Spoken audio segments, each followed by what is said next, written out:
Bantah pernyataan Nicolasean, Ayu Thalia keberatan disebut teman. Selebgram Ayu Thalia secara tegas menepis pernyataan Nicolasean. Diketahui sebelumnya, Nicolasean menyebut hubungannya dengan Ayu Thalia sebatas teman.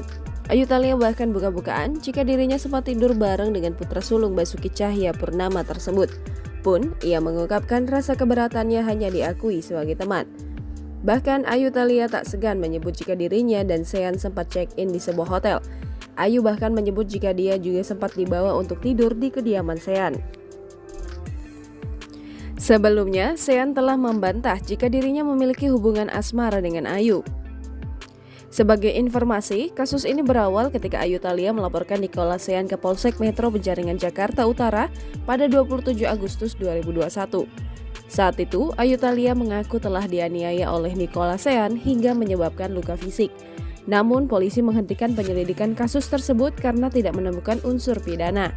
Karena tak terima, akhirnya Sean justru berbalik melaporkan Ayu atas dugaan pencemaran nama baik. Jangan lupa subscribe, share, komen, dan like ya!